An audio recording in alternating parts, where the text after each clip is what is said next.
Hey friends, how's it going? In this video we're gonna explore MCP use, which is the very cool new library in Python which allows us to connect any large language model to any MCP server out there. So far we have seen how we can do this, for instance in Claude Desktop or also in Windsurf or Cursor, and which can actually interact as our client, MCP client, and then we can connect any kind of MCP server to this client. That's one way to do it.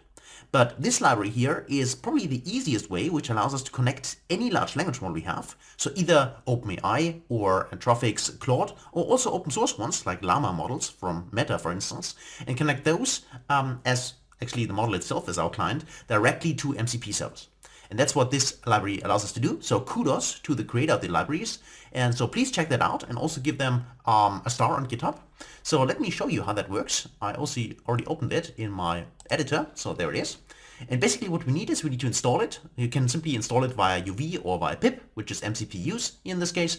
And then you simply instantiate here after you import the agent and the client itself, a new agent. And this is by doing chat OpenAI. So it's based on LangChain, as you can see up here as well. So you need to install those libraries up front if you have not already installed them. And I would advise you to do it in a new virtual environment. So afterwards you can simply get rid of it and you do not pollute your system. Let's say it this way. Okay, but basically what we need is we need a configuration file, which is this one here. And the configuration file consists actually or contains more or less the definition of the MCP server we're going to use.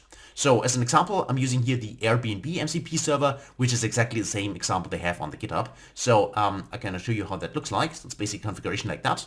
And this is something you're probably familiar with if you have used it in, in Cursor before, or also, of course, in Claude Desktop. So there's also this kind of configuration setting here. It's a JSON file, and then it has have a command, npx-y, and then this is exactly here specified in that.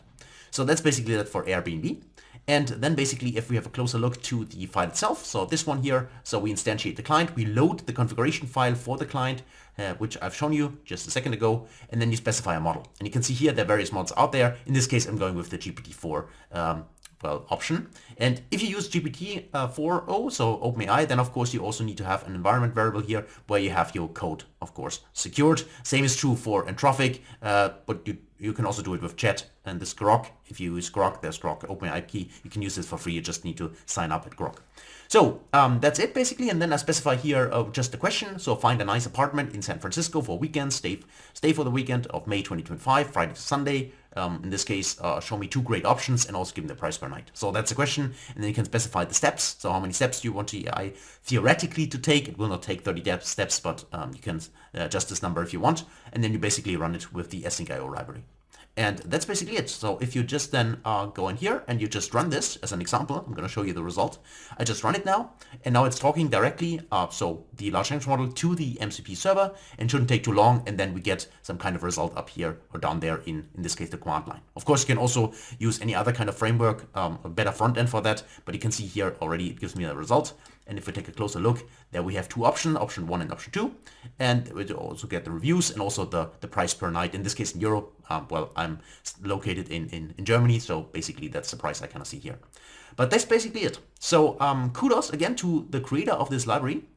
Very easy to set up, very easy to use. And also you find directly examples also in there on their GitHub. So that's basically it. So please give them a like, check it out if you're interested. And if you want to see more, then of course, please subscribe to the channel. If you liked it, please also give it a thumbs up and see you in the next video. Until then, best guys.